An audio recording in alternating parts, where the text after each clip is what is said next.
Mazmur 91, dalam lindungan Allah. Orang yang duduk dalam lindungan yang maha tinggi dan bermalam dalam naungan yang maha kuasa akan berkata kepada Tuhan, tempat perlindunganku dan kubu pertahananku, Allahku yang kupercayai. Sungguh, dialah yang akan melepaskan engkau dari jerat penangkap burung, dari penyakit sampar yang busuk. Dengan kepaknya ia akan menudungi engkau, di bawah sayapnya engkau akan berlindung. Kesetiaannya ialah perisai dan pagar tembok. Engkau tak usah takut terhadap kedahsyatan malam, terhadap panah yang terbang di waktu siang, terhadap penyakit sampar yang berjalan di dalam gelap, terhadap penyakit menular yang mengamuk di waktu petang. Walau 1.000 orang rebah di sisimu dan 10.000 di sebelah kananmu, tetapi itu tidak akan menimpamu. Engkau hanya menontonnya dengan matamu sendiri dan melihat pembalasan terhadap orang-orang fasik. Sebab Tuhan ialah tempat perlindunganmu, yang maha tinggi telah kau buat tempat perteduhanmu. Malapetaka tidak akan menimpa kamu, dan tulah tidak akan mendekat kepada kemahmu. Sebab malaikat-malaikatnya akan diperintahkannya kepadamu untuk menjaga engkau di segala jalanmu. Mereka akan menatang engkau di atas tangannya, supaya kakimu jangan terantuk kepada batu. Singa dan ular tedung akan kau langkahi, engkau akan menginjak anak singa dan ular naga. Sungguh, hatinya melekat kepadaku, maka aku akan meluputkannya, aku akan membentenginya, sebab ia mengenal namaku. Bila ia berseru kepadaku, aku akan menjawab, aku akan menyertai dia dalam kesesakan, aku akan meluputkannya dan memuliakannya. Dengan panjang umur akan kukenyangkan dia, dan akan kuperlihatkan kepadanya keselamatan daripadaku. Amin.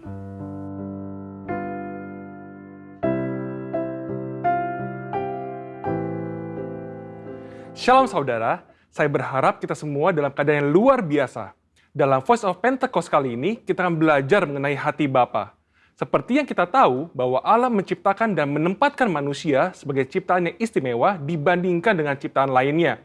Manusia bukan sekedar diciptakan, tetapi dijadikan seturut gambar dan rupa Allah dan dihembusi dengan nafas kehidupan. Hubungan antara Allah dan manusia bukan hanya antara pencipta dengan ciptaannya, tapi sebuah hubungan yang istimewa, yaitu digambarkan seperti seorang bapa dengan anak-anaknya. Hubungan Allah dan manusia yang disamakan dengan hubungan bapa dan anak diajarkan Tuhan Yesus sendiri yang merupakan hasil dari karya penebusannya di kayu salib. Tuhan Yesus juga mengajarkan sebuah doa yang dikenal dengan doa Bapa kami, dan doa ini dimulai dengan menyebut Allah sebagai Bapa kami yang di sorga. Dalam doanya, ia juga memanggil Allah dengan sebutan Bapa. Dalam pengajarannya, ia memakai perumpamaan bapa dan anak seperti perumpamaan anak sulung dan anak bungsu. Inilah hubungan yang Allah ingin nyatakan kepada manusia ciptaannya, tetapi karena pemberontakan dan pelanggaran perintah Allah oleh manusia, maka hubungan ini menjadi rusak. Iblis memperdaya manusia dengan tipuan yang buat seolah-olah Allah berbohong dan tidak mau tersaingi oleh manusia. Iblis juga menyatakan bahwa manusia akan menjadi seperti Allah ketika memakan buah pengetahuan yang baik dan jahat. Menjadi seperti Allah adalah sebuah hal yang membuat manusia tertarik untuk makan buah itu, sekalipun mengerti segala konsekuensi yang harus ditanggung dan hasilnya justru menghancurkan hubungan yang baik antara Allah dan manusia. Demikian juga hari-hari ini, iblis terus merusak gambaran Bapa Sorgawi dengan cara merusak gambaran Bapa Jasmani agar manusia kehilangan hubungan yang istimewa ini. Nah, berikut ini adalah kesalahan dari tindakan Bapa Jasmani yang merusak gambaran Bapa Sorgawi. Yang pertama, seorang ayah yang menggunakan otoritasnya dengan sewenang-wenang dan memberikan kasih bersyarat kepada anak-anaknya. Maka seorang anak akan sukar menerima dan percaya akan kasih Bapa Sorgawi yang tak bersyarat. Yang kedua, seorang ayah yang suka berbohong dan tidak menepati janji karena berbagai alasan yang dibuat-buat akan menjadikan anak-anaknya tidak dapat mempercayai janji-janji Bapa Sorgawi. Dan yang ketiga, seorang ayah yang tidak menyediakan waktu yang cukup dan berkualitas untuk anak-anaknya, yang akhirnya membuat anak merasa tidak dihargai dan tidak dapat mempercayai kasih Bapa. Sebuah hasil survei yang dilakukan di kalangan generasi muda Gereja Bethel Indonesia menyatakan bahwa ketika menghadapi masalah, hanya 30% yang bercerita kepada orang tuanya, sedangkan 59% lainnya bercerita kepada orang lain, dan 11% memendam masalah itu sendiri. Selain itu, 12,5% kaum muda GBI mengakui bahwa mereka memiliki hubungan yang buruk dengan orang tua, dan 43% tidak ingin memiliki pasangan hidup seperti orang tuanya. Anak yang orang tuanya bercerai memiliki potensi 2 kali lipat lebih besar mengalami hubungan yang buruk dengan orang tuanya dan berkeinginan untuk bunuh diri dibandingkan dengan anak yang orang tuanya tidak bercerai. Pengakuan dari mereka yang memiliki hubungan yang buruk diakibatkan karena tersakiti oleh kata-kata yang diucapkan orang tua, mendapatkan pukulan fisik, merasa orang tua tidak memiliki waktu yang cukup bagi dirinya, dan tidak bisa menjadi teladan. Pada kenyataannya, tidak semua orang dapat memanggil Tuhan dengan sebutan Bapa. Ada keraguan, bahkan penolakan untuk menyebut Bapa karena pengalaman-pengalaman yang buruk dengan orang tuanya. Hal ini menyebabkan banyak dari kita tidak dapat memiliki hubungan yang dekat dengan Bapa Sorgawi. Padahal, Alkitab memberikan gambar yang sangat jelas bahwa Allah adalah Bapa yang sangat mengasihi manusia. Supaya kita mengalami kasih Bapa, kita bisa mulai dengan menerima kasih-Nya yang utama yang dinyatakan melalui Yesus Kristus yang mati di kayu salib untuk menebus dosa dan menyediakan keselamatan yang kekal bagi kita. Di kayu salib, Tuhan Yesus berteriak, Eli, Eli, lama sabatani, yang artinya Allahku, Allahku, mengapa engkau meninggalkan aku? Tuhan Yesus ditinggalkan Bapanya supaya kita semua bisa diperdamaikan dengan Bapa Sorgawi dan mengalami pemulihan dalam hubungan kasih Bapa. Matius 7 ayat 11 berkata, jadi jika kamu yang jahat tahu memberi pemberian yang baik kepada anak-anakmu, apalagi Bapamu yang di sorga, Ia akan memberikan yang baik kepada mereka yang meminta kepadanya. Bapa di sorga tidak akan mengecewakan anak-anaknya. Kasih Bapa Sorgawi melebihi kasih seorang Bapa jasmani dan mampu memberikan yang baik kepada anak-anaknya. Dan bagian terbaiknya adalah Bapa memberikan Roh-Nya sendiri kepada anak-anaknya sebagai penasehat dan penolong. Amsal 14 ayat 26 menjanjikan bahwa dalam takut akan Tuhan ada ketentraman yang besar, bahkan ada perlindungan bagi anak-anaknya. Bapa memberikan perlindungan kepada anak-anaknya untuk bisa hidup sesuai dengan rencananya dan mencapai kesempurnaan dalam panggilannya. Maka dari itu, mari kita percaya bahwa Bapa Sorgawi adalah Bapa yang sangat mengasihi umatnya dan mengalami kasih Bapa melalui perjumpaan pribadi dan kehidupan yang berjalan bersama Dia. Mengalami janji-janji Allah dan melihat kesetiaan Allah terbukti membuat kita bisa mempercayai Dia dan mempercayakan hidup kita kepadanya.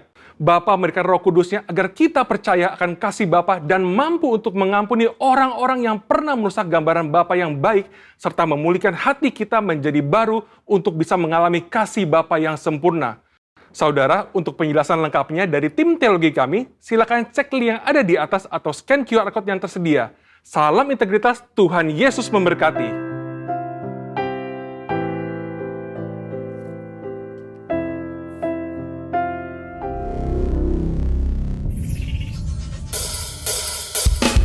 Shalom Bapak Ibu Saudara. Saya percaya hari ini kita mau bersuka cita menyanyikan pujian bagi Tuhan, sebab Dia Allah sumber kuat kita, saudara. Amin.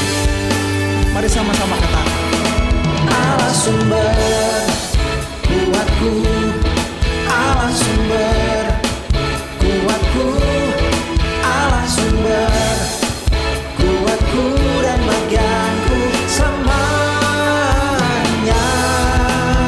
selamanya. Mari bertepuk tangan, saudara.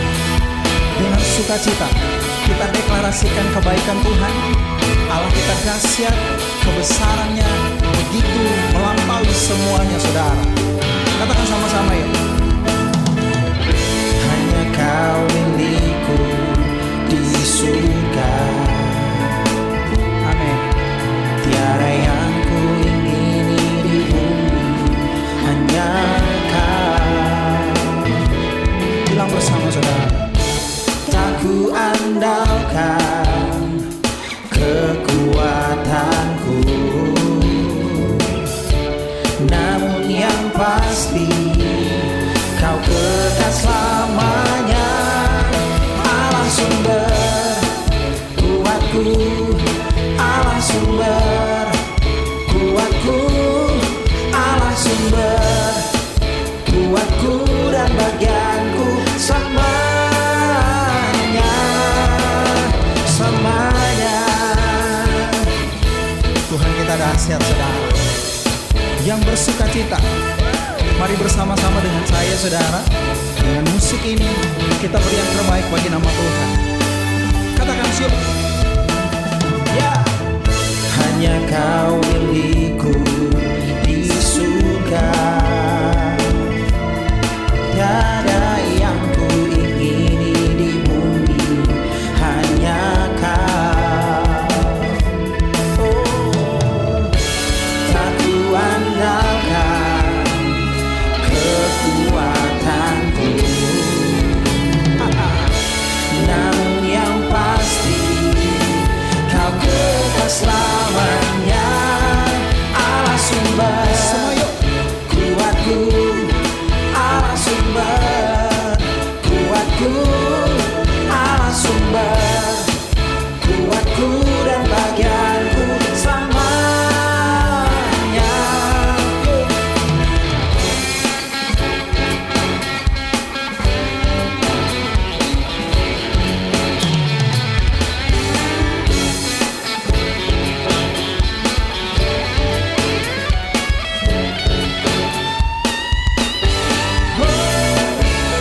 selamanya. Haleluya.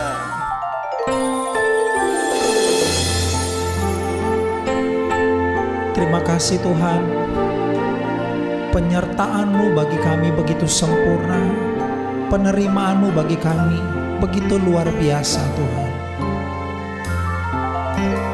Hanya dekat kasih-Mu Bapa, jiwaku pun tentram. Engkau menerimaku dengan sepenuhnya, walau dunia melihat rupa, namun Kau memandangku sampai kedalaman hatiku.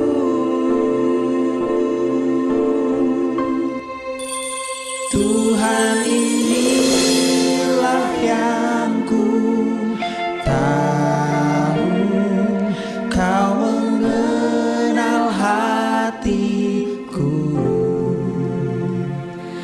jauh melebihi semua yang terdekat sekalipun. Tuhan, inilah yang ku mau, Kau menjaga hatiku supaya kehidupan memancar senantiasa. Pujian ini adalah bukti perjalanan hidup kami dengan Engkau Tuhan. Penyertaan-Mu bagi kami Tuhan.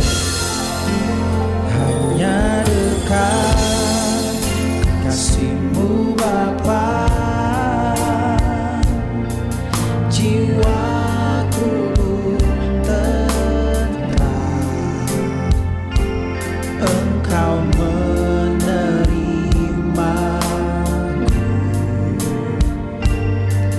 dengan sepenuhnya, walau dunia melihat rupa, namun Kau memandangku sampai kedalaman hatiku.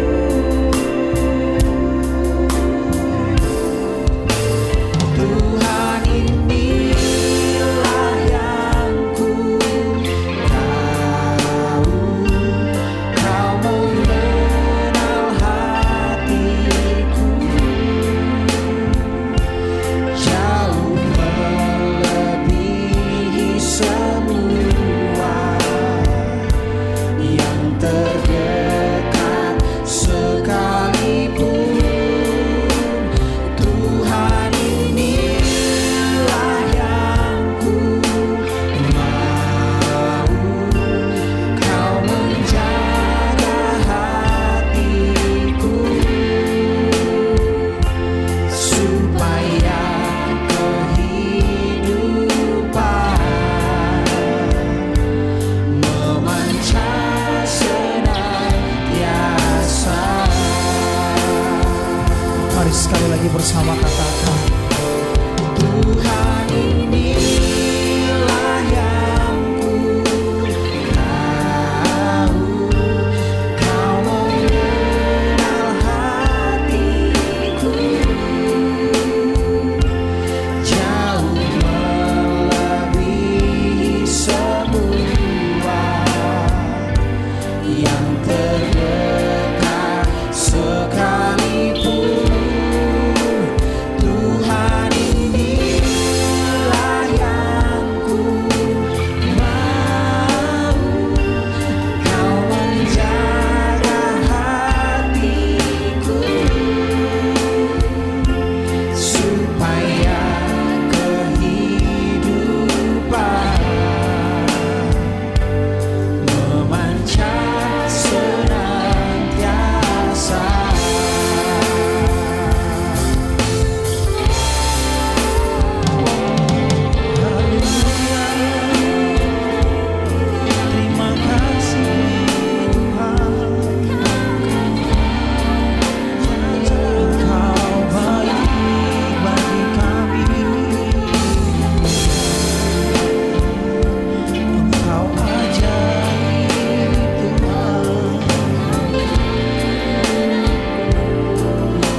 Mari bersama katakan dengan lembut saudara.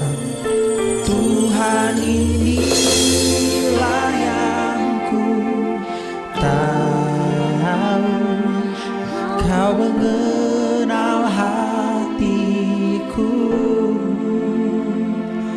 jauh melebihi semua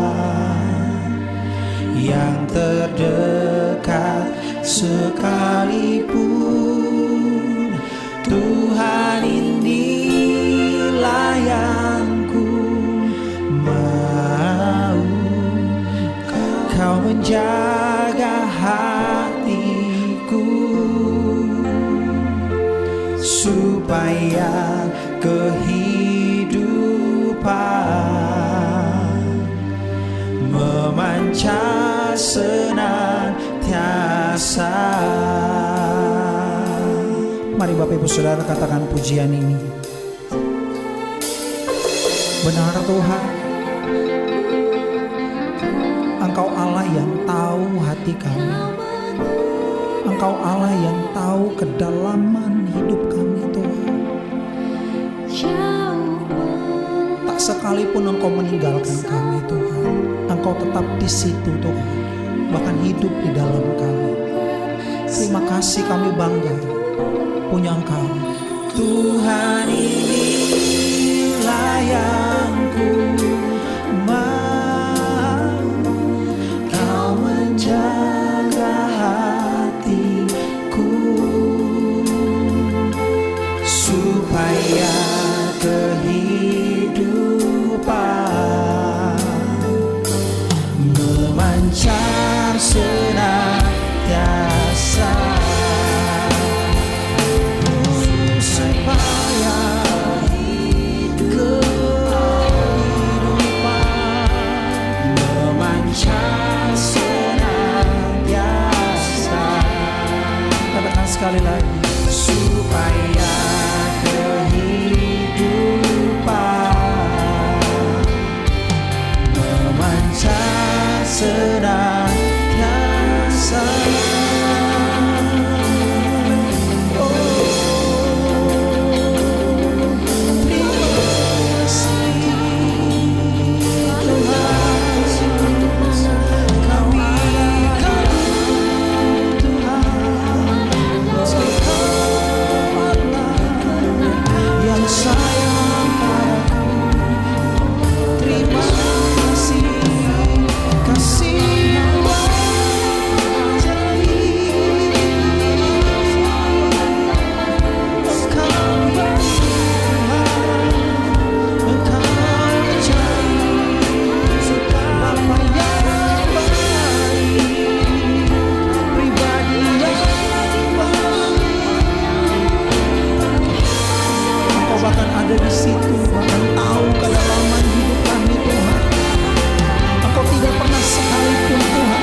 Kasih-Mu tak jauh dalam jiwaku, di dalam kesesakan, di dalam kemenangan. Ku tahu Engkau selalu bersamaku. Mari bersama saudara. Sedalamnya hatiku Kau pun tahu, dan kasih-Mu tak jauh dalam jiwaku, di dalam kesesakan, di dalam kemenangan. Ku tahu Engkau selalu bersama. Mari saudara, kita boleh nyanyi dengan iman kita saudara. Dia pribadi yang baik. Sedalamnya hatiku Kau pun tahu, dan kasih-Mu tak jauh dalam jiwaku, di dalam kesesakan, di dalam kemenangan. Ku tahu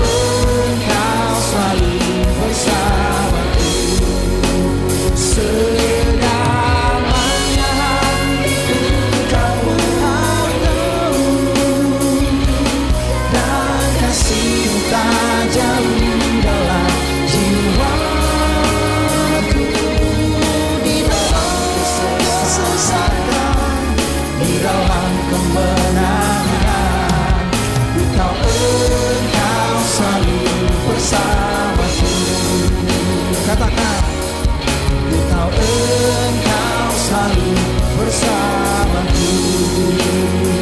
Yes, ku tahu Engkau selalu bersamaku.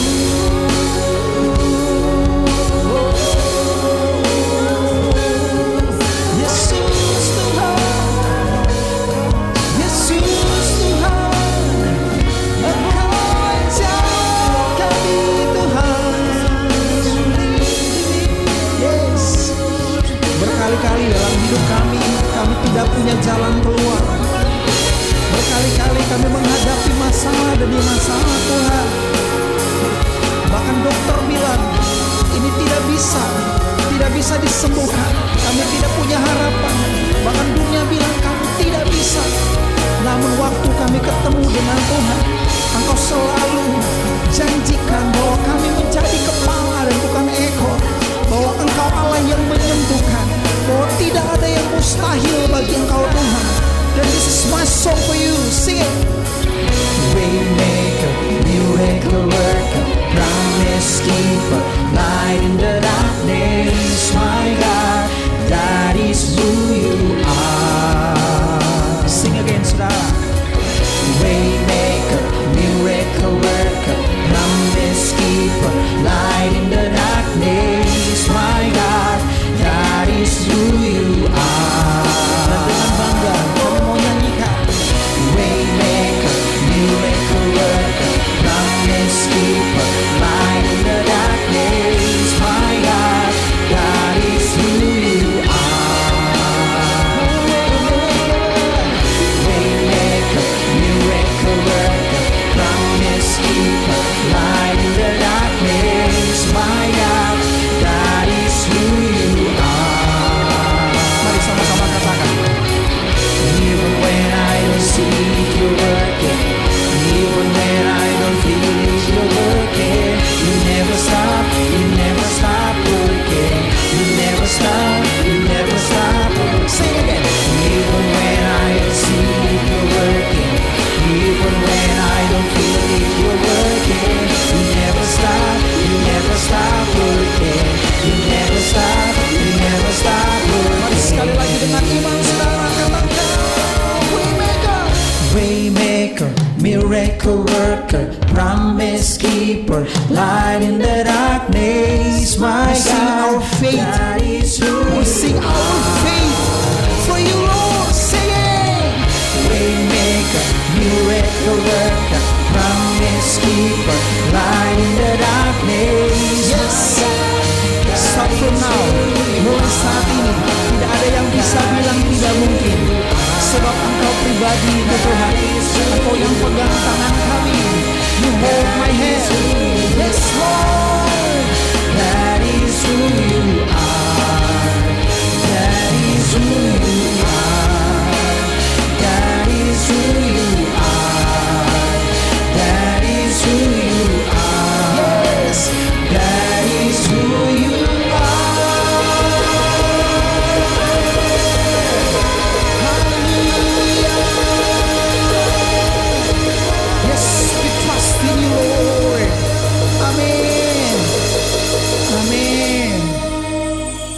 Shalom Bapak Ibu, sebelum kita membaca dan mendengar firman Tuhan, kita berdoa bersama ya. Bapak, kami mengucap syukur karena Bapak punya rencana yang indah buat kami masing-masing sebagai anak-anak-Mu, dan Kau ingin supaya apa yang Kau rancangkan itu boleh jadi dalam kehidupan kami. Ajari kami untuk menangkap firman yang kami dengar, sehingga itu mengajari kami boleh hidup dalam rencana-Mu yang sempurna. Dalam nama Yesus kami sudah berdoa. Amin.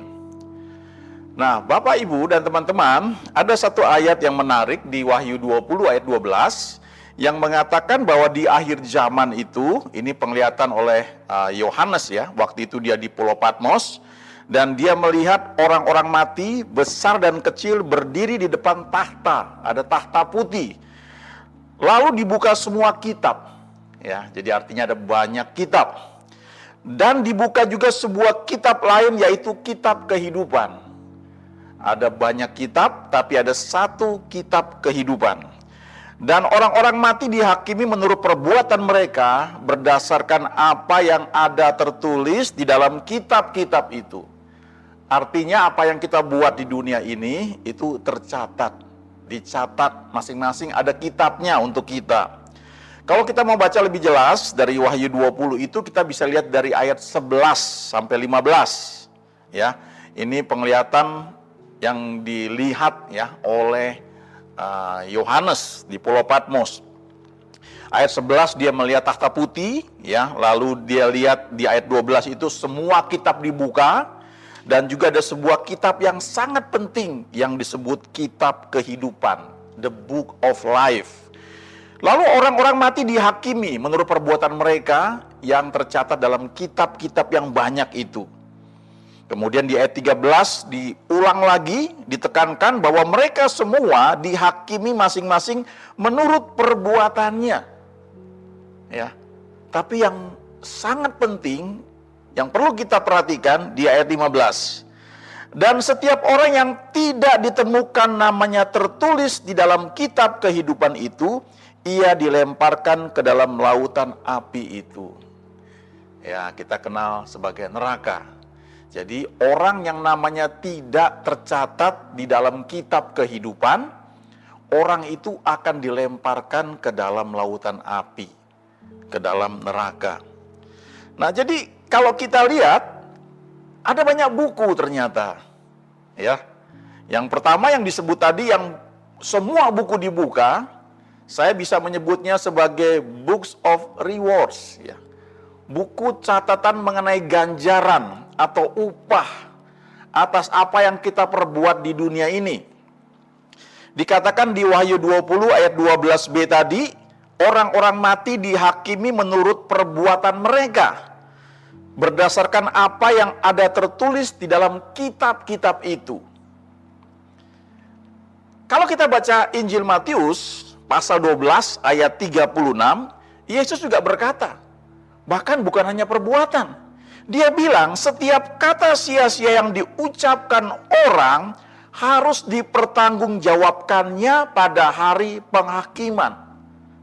Ya, jadi hati-hati dengan kata-kata yang kita ucapkan karena Yesus bilang itu dipertanggungjawabkan. Kemudian dia juga bilang di Matius 10 ayat 42, ini menarik sekali ya, dia bilang begini, barang siapa memberi air sejuk sesangkir saja pun kepada salah seorang yang kecil ini, karena ia muridku, aku berkata kepadamu, sesungguhnya ia tidak akan kehilangan upahnya daripadanya. Ya, jadi selain perbuatan itu dicatat, tapi ternyata apa yang kita perbuat kepada seseorang yang mungkin nampaknya tidak terlalu penting, tapi karena kita tahu dia murid Tuhan Yesus, dikatakan kita tidak akan kehilangan upahnya karena kita buat itu.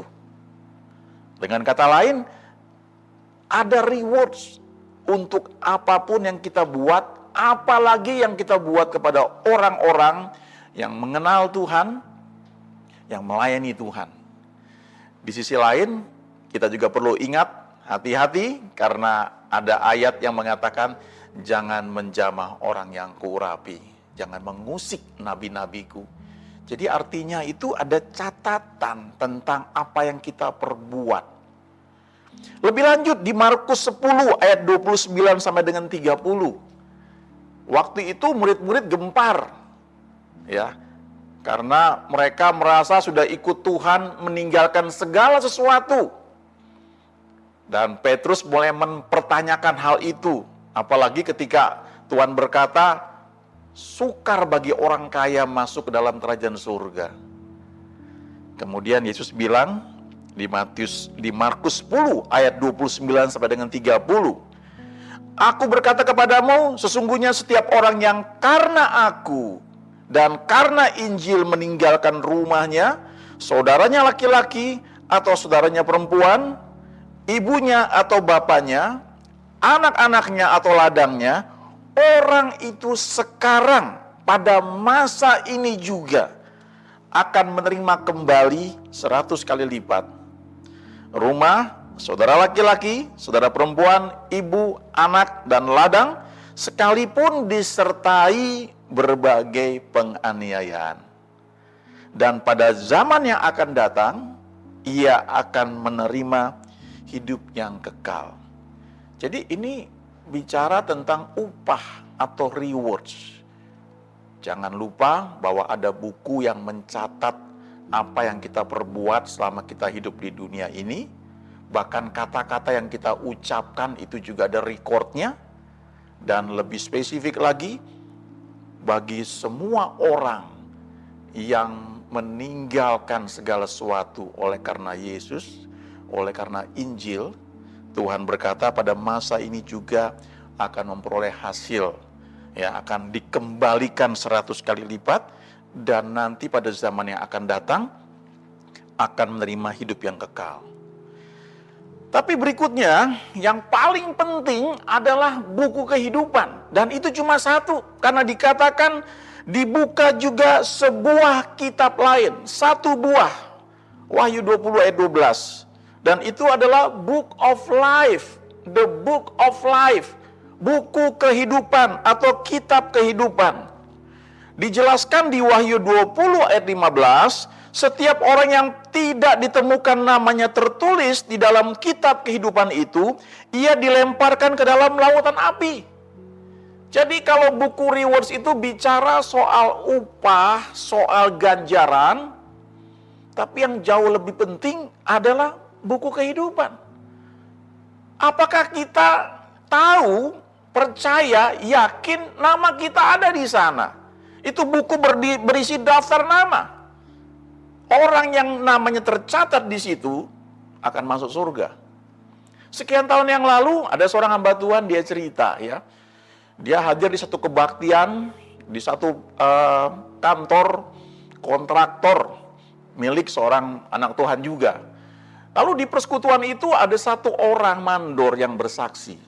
Dan mandor ini bilang begini, sekian tahun yang lalu, ya, saya meninggal, ya, saya lupa penyebabnya apa. Tapi yang jelas dia meninggal, dia mati, ya. Dan waktu dia mati, tiba-tiba dia sadar, dia dibawa oleh dua orang yang berjubah hitam, dan dia takut sekali, ya. Dan dia meronta-ronta, tapi dia nggak bisa berbuat apa-apa. Lalu diajak naik perahu, menyeberangi suatu seperti danau begitu, dan sampai di seberang. Lalu tiba-tiba dia merasa di satu pulau, di depannya itu ada gerbang yang bercahaya sekali, sehingga dia nggak mampu untuk melihatnya. Dia cuma tertunduk saja. Tapi dia merasa bahwa ini gerbang surga. Tapi dia merasa tubuh dia kotor. Dia ingin di situ, tapi dia merasa tidak layak. Dan ketika gerbang itu terbuka, tiba-tiba dia sudah berada di hadapan suatu tahta, ya, satu meja besar begitu, dan ada satu orang berjubah putih di hadapan dia, dan di atas mejanya itu, ya, itu ada buku besar. Dan orang berjubah putih ini bertanya kepada mandor ini yang mati itu, namamu siapa? Dan dia sebutkan namanya. Lalu orang berjubah putih ini buka satu persatu halaman buku yang besar itu. Dia urutkan terus sampai terakhir. Dan orang berjubah putih itu bilang begini, namamu tidak ada di buku ini. Engkau nggak boleh berada di tempat ini. Langsung dua orang berjubah hitam itu menarik mandor ini. Dan mandor ini ketakutan. Tiba-tiba dia sadar bahwa kalau dia ditarik dari tempat itu, dia akan dibawa ke neraka. Dia sadar bahwa inilah pintu gerbang surga dan inilah tempat yang sebenarnya dia rindukan. Lalu dia meronta-ronta, ya. Tiba-tiba dia bilang, dia merasa semua perbuatan baik yang dia lakukan, rasanya dia cukup baik, dia bukan orang jahat, itu tidak membuat nama dia tercantum dalam kitab tersebut. Dan lalu setelah dia meronta-ronta, dia bilang, tolong, saya mau tinggal di sini, saya mau di sini. Lalu orang berjubah putih itu bilang begini, oke, saya beri kamu kesempatan satu kali lagi. Kamu kembali bumi dan cari tahu supaya namamu tercatat di buku ini. Dan tiba-tiba dia langsung tersadar, dia sedang dimandikan, dia bangkit. Dan orang-orang yang memandikannya itu lari semua karena kaget, ini orang mati bangkit. Lalu dia setelah bangkit, dia pergi ke teman-temannya, dia tanya semua pemimpin agamanya yang dia kenal. Dia ceritakan pengalaman dia, tidak ada satupun yang bisa memberi saran ya tentang pengalaman dia itu ketika dia mati ya, yang seperti mimpi itu. Kemudian seorang pendeta dengar pengalaman dia ini. Lalu pendeta ini panggil mandor ini dan dia tunjukkan Wahyu 20 ayat 12 dan ayat 15. Dan ketika dia baca, setiap orang yang tidak ditemukan namanya tertulis di dalam kitab kehidupan itu, ia dilemparkan ke dalam lautan api itu. Lalu mandor ini gemetar dan dia bilang, saya sudah lihat barangnya seperti apa. Dan dia bilang sama pendeta itu, tolong kasih tahu bagaimana supaya nama saya tercantum dalam buku tersebut.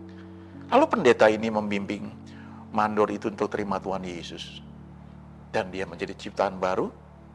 2 Korintus 5:17 berkata demikian, siapa yang percaya pada Yesus di dalam Kristus menjadi ciptaan yang baru.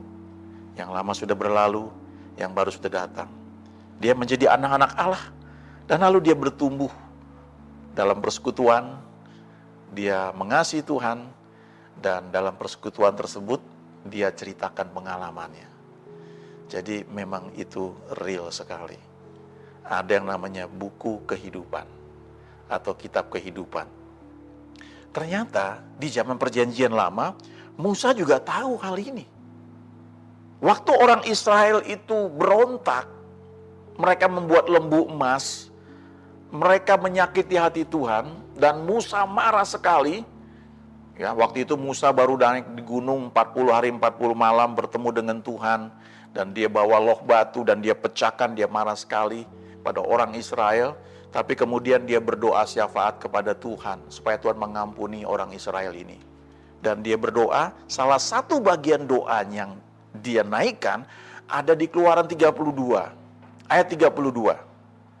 Dia bilang begini, tetapi sekarang kiranya engkau mengampuni dosa mereka itu, dan jika tidak, hapuskanlah kiranya namaku dari dalam kitab yang telah kau tulis.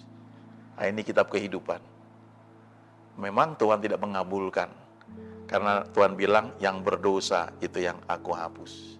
Jadi memang bisa dihapus. Walaupun proses untuk sampai di sana tentu ada rangkaiannya. Tapi doa Musa ini untungnya nggak dikabulkan Tuhan. Sebab kalau dikabulkan artinya dia masuk ke dalam neraka. Lalu Daud juga tahu bahwa ada kitab kehidupan. Di Mazmur 69 ayat 29, salah satu doa yang Daud naikkan ketika dia mengalami banyak masalah dan dilihat orang-orang jahat, dia bilang begini, biarlah mereka dihapuskan dari kitab kehidupan. Janganlah mereka tercatat bersama-sama dengan orang-orang yang benar. Jadi yang tercatat dalam kitab kehidupan itu adalah orang-orang benar. Kalau di perjanjian baru itu orang yang dibenarkan karena percaya kepada Yesus. Roma 3 ayat 23 berkata, semua orang telah berbuat dosa dan telah kehilangan kemuliaan Allah. Tetapi oleh karena kasih karunia dibenarkan dengan cuma-cuma karena percaya pada Yesus. Kita bisa baca itu di Roma 3 ayat 24, di Roma 5 dan banyak ayat lagi yang menunjukkan bahwa orang dibenarkan karena percaya kepada Tuhan Yesus. Kita baca surat-surat Paulus kepada jemaat di Roma, di 1 Korintus, 2 Korintus, ya. Di surat-surat dia selalu mengatakan kepada orang-orang kudus yang ada di Korintus. Nah, itu orang-orang yang dikuduskan, orang-orang yang dibenarkan karena percaya pada Yesus. Itu bicara soal justification, itu bicara soal pembenaran, roh yang lahir baru. Itu bicara bukan soal sanctification, soal jiwa yang membutuhkan proses. Tapi ketika seorang lahir baru terima Tuhan Yesus, maka dia itu dibenarkan dan lewat roh yang sudah lahir baru itulah dia bisa menyembah Tuhan. Paulus juga tahu tentang buku kehidupan. Karena dia bilang di Filipi 4 ayat 3, dia sebutkan beberapa teman mereka. Dia sebutkan nama Sun Sugos. Dikatakan orang ini bersama-sama dengan orang-orang lain, bersama-sama dalam pekabaran Injil, juga dengan Clemens dan kawan-kawan sekerja yang lain, yang nama-namanya tercantum dalam kitab kehidupan.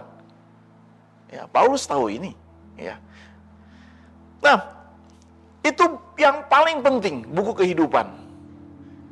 Bapak, Ibu, teman, boleh rajin pelayanan, ya, boleh berbuat baik, memberikan banyak, ya, mungkin menolong orang lain, setengah dari hartanya diberikan kepada orang miskin sama seperti Zakheus. Tapi soal nama tercantum dalam kitab kehidupan, itu adalah soal orang-orang yang dibenarkan. Karena tidak seorang pun yang bisa memenuhi standar Tuhan untuk menjadi orang benar, hanya oleh Yesus. Ketika percaya kepada Yesus dibenarkan, ya, menjadi orang benar, jadi orang kudus. Berikutnya ada buku yang saya menyebutnya blueprint. Itu Books of God's Plans, ya. Jadi buku-buku tentang rencana Tuhan buat kita masing-masing. God has the most amazing plan for you. Allah punya rancangan yang paling bagus, paling baik, paling menakjubkan buat kamu. Dia katakan itu di Yeremia 29 ayat 11. Dia mengatakan, aku ini tahu rancangan-rancangan apa yang ada padaku mengenai kamu. Dan itu rancangan yang baik untuk memberi hari depan yang penuh pengharapan. Kemudian Daud juga tahu. Karena di Mazmur 139 ayat 16, dia berkata, matamu Tuhan melihat selagi aku bakal anak. Dan dalam kitabmu semuanya tertulis hari-hari yang akan dibentuk sebelum ada satu pun daripadanya. Ya, itu blueprint rencana Tuhan. Tapi apakah itu bisa terjadi otomatis? Tidak. Itu butuh kerjasama dari kita. Karena ada kehendak bebas dalam hidup kita. Seberapa jauh kita mau ikut Tuhan, itu menentukan seberapa jauh rencananya tergenapi dalam hidup kita. Ya, Yeremia 18 ayat 4 berkata, kalau bejana di tangan Tuhan sedang dibuat itu rusak, dia ubah lagi menjadi apa yang baik dalam pemandangannya. Roma 8 ayat 28 berkata, Allah turut bekerja mendatangkan segala sesuatu bagi mereka yang mengasihi Tuhan dan mau ikut rencananya. Lalu ada lagi buku yang lain, saya menyebutnya Books of Request, buku permohonan doa. Mazmur 56 ayat 9, ini doa yang dinaikkan. Dia berkata, penulis Mazmur ini, air mataku kau taruh ke dalam kirbatmu, bukankah semuanya telah kau daftarkan? Terjemahan IMB mengatakan, bukankah itu semua ada dalam kitabmu? Terjemahan bahasa Inggris, ISV mengatakan, have not you recorded them in your book? Jadi kalau kita menaikkan permohonan kepada Tuhan, itu dicatat rupanya. Dulu saya punya buku doa, tapi belakangan saya ingat apa yang saya doakan, walaupun saya nggak catat. Ya, kadang-kadang beberapa wish harapan tertentu, ya. Misalnya beberapa minggu yang lalu saya berdoa, saya minta, ya, ada beberapa orang yang datang mengunjungi kami di Indonesia, dan selama beberapa minggu mereka ada, dan saya agak khawatir jangan sampai mereka kena ketularan, dan ketika mau kembali tes PCR mereka itu bisa positif.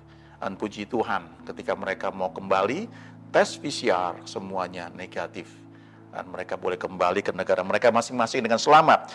Jadi kalau saya simpulkan, setidaknya ada 4 buku yang sangat penting. Yang pertama buku kehidupan, dan itu yang paling penting. Bapak Ibu pastikan bahwa nama Bapak Ibu sudah tercatat di kitab kehidupan. Yohanes 14 ayat 6 berkata, akulah jalan dan kebenaran dan hidup. Tidak ada seorang pun yang datang kepada Bapa kalau tidak melalui aku, kata Yesus. Yang kedua ada buku ganjaran, Books of Rewards. 1 Korintus 15 ayat 58 berkata, kalau kita melakukan segala sesuatu dalam persekutuan dengan Tuhan, jerih payah kita tidak pernah sia-sia. Selalu ada rewards buat kita. Yang ketiga, Books of God's Plans, buku rancangannya.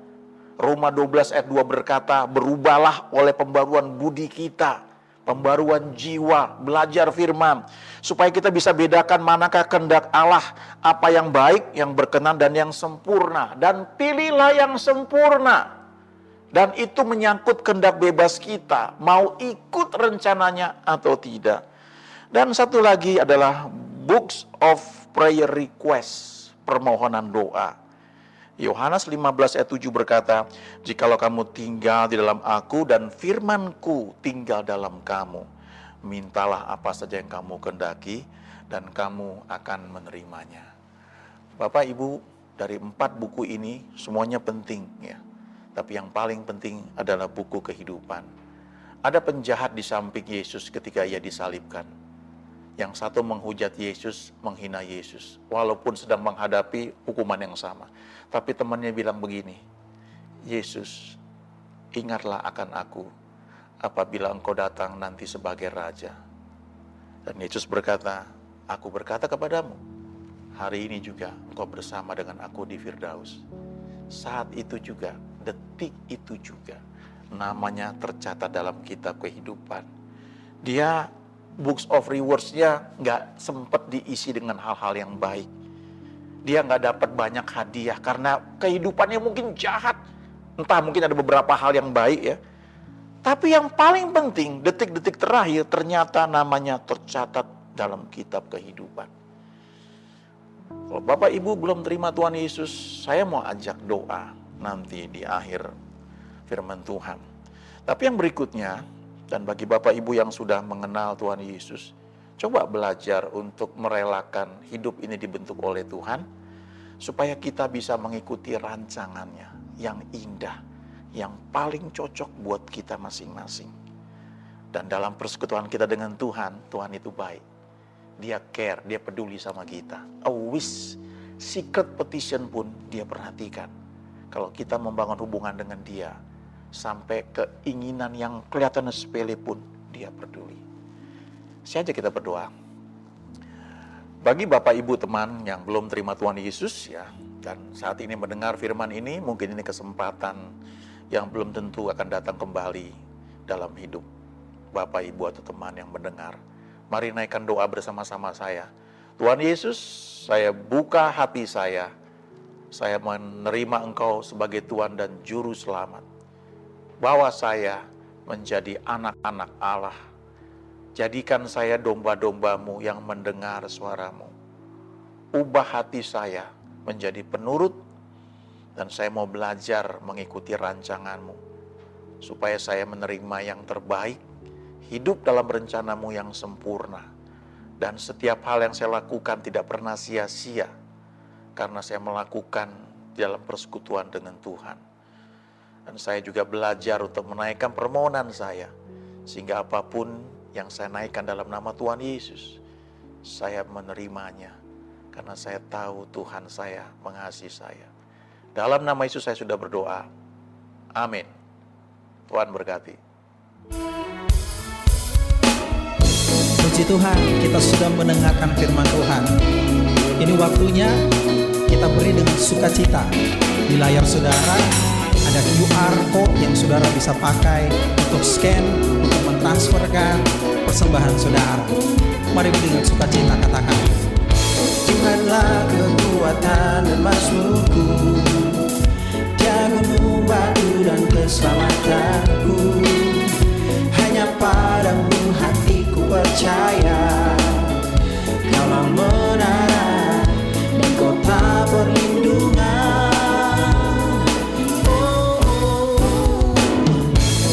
Selalu bersyukur, sebab cintamu padaku takkan pernah berubah.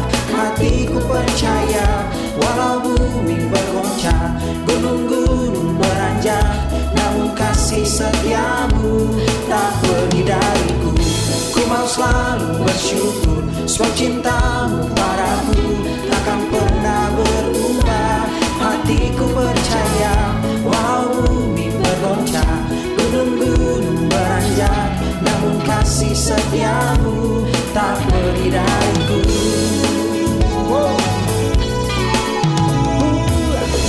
Tuhanlah kekuatan dan mazmurku, menjadi gunung batu dan keselamatanku. Bilang bersama, hanya padamu hatiku percaya.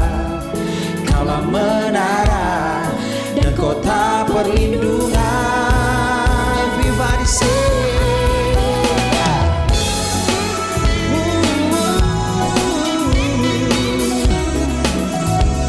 bumi bergoncang, gunung-gunung berpanjat dariku, namun kasih setiamu. Katakan sama-sama yuk. Ku mau selalu bersyukur, sebab cintamu padaku takkan pernah berubah. Hatiku percaya, walau bumi bergoncang, gunung-gunung beranjak, namun kasih setiamu tak pergi dariku. Ku mau selalu bersyukur, sebab cintamu padaku takkan pernah berubah. Hatiku percaya, walau bumi bergoncang, gunung-gunung beranjak, namun kasih setiamu tak pergi dariku.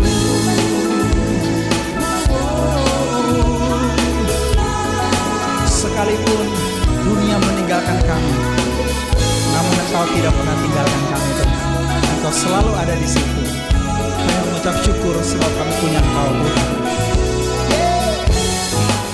Haleluya. Katakan sama-sama, amin. Saudara-saudara, bersama-sama kita akan deklarasikan Pentakosta ketiga. 1. Pentakosta ketiga adalah pencurahan Roh Kudus yang dahsyat di zaman now, melebihi yang terjadi di Azusa Street. 2. Pentakosta ketiga akan mengakibatkan penuaian jiwa yang terbesar dan yang terakhir sebelum Tuhan Yesus datang kembali. 3. Pentakosta ketiga akan membangkitkan generasi Yeremia, yaitu anak-anak muda yang dipenuhi Roh Kudus. Cinta mati-matian kepada Tuhan Yesus, tidak kompromi terhadap dosa, dan akan bergerak untuk memenangkan jiwa. 4. Pentakosta ketiga lahir di Indonesia dan bergerak ke bangsa-bangsa. Gerakan ini dari timur ke barat dan akan kembali ke Yerusalem. 5. Pentakosta ketiga akan memberikan kuasa untuk menyelesaikan amanat agung, dan setelah itu Tuhan Yesus datang kembali. Mari saudara, kita angkat kedua tangan kita untuk menyambut doa berkat. Kiranya berkat perlindungan, anugerah demi anugerah dan damai sejahtera yang melimpah dari Allah Bapa, kasih yang sempurna di dalam Tuhan Yesus Kristus, persekutuan yang manis dengan Roh Kudus, pertolongan, kuasa dan penghiburannya, memberkati menyertai kita semua dari saat ini, hingga Yesus datang menjemput kita semua di awan yang permai, dan kita akan bersama dengan Tuhan Yesus hingga selamanya. Mari semua yang percaya dan sudah terima berkat Tuhan, sama-sama kita katakan, amin.